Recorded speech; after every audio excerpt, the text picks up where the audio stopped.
अ, अच्छा आजकल न्यूज़पेपर में कोरोना से रिलेटेड ये टर्म्स बहुत कॉमन देखने को मिलती हैं। पैंडेमिक, लोकल ट्रांसमिशन और कम्युनिटी ट्रांसमिशन या कम्युनिटी स्प्रेड। तो लेट्स सी इन जो टर्म्स हैं इनका एग्जैक्ट मीनिंग क्या होता है। कुछ जो डिजीज़ हैं दे स्प्रेड वेरी रैपिडली। तो जैसे फॉर एग्जांपल कोविड-19 या जिसको कोरोना कहते हैं, तो ये जो डिज़ीज़ है ये बहुत तेज़ी से स्प्रेड हुई है। तो जब कोई डिज़ीज़ किसी मान लीजिए किसी कंट्री या किसी रीजन में ओरिजिनेट होती है और जल्दी ही बहुत से कंट्रीज़ में स्प्रेड हो जाती है, इसको पेंडेमिक कहते हैं। जैसे कोरोना का पेंडेमिक हम कहते हैं क्योंकि चाइना में ओरिजिनेट हुई और बहुत से कंट्रीज़ में फैल चुकी है। तो सेकंड स्टेज होती है, इसमें होती है लोकल ट्रांसमिशन। इसमें क्या होता है कि इन्फेक्शन जो है ना, सोर्स ऑफ इन्फेक्शन जो है ये लोकली प्रेजेंट होता है और इसको लोकल एरिया में ही ट्रेस किया जा सकता है। सपोज़ कोई पर्सन एक्स है, उसको इन्फेक्शन हो गया है, तो इस केस में अगर ये ट्रेस करना हो तो इसका सोर्स ऑफ इन्फेक्शन क्या है, मतलब कि इसको इन्फेक्शन आगे कहाँ से हुई। तो इस केस में जो सोर्स ऑफ इन्फेक्शन होगा that can be traced in the local area. और एंड वो सोर्स ऑफ इन्फेक्शन क्या होगा, या तो हो सकता है be a person who has travelled in an area where this infection is very common.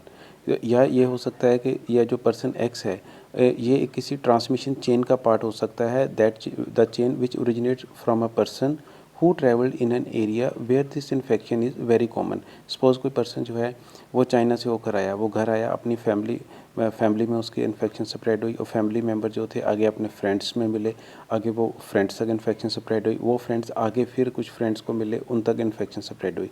तो इस केस में जो चेन ओरिजिनेट होती है ये उस पर्सन से होती है जो चाइना में होकर आया था।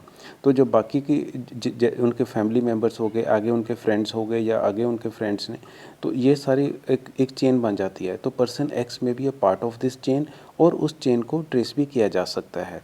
तो this is the local transmission.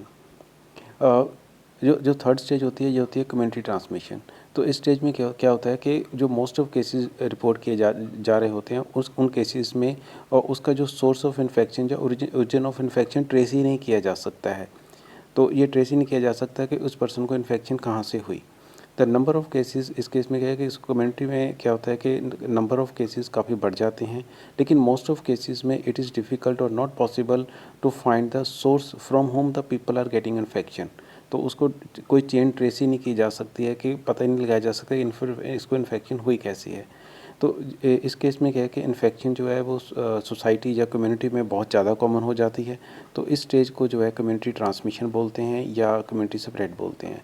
और this is the most dangerous stage किसी भी जो rapidly spreading disease, communicable disease जो रैपिडली स्प्रेड होती है, तो उन केसेस में this is the most dangerous stage.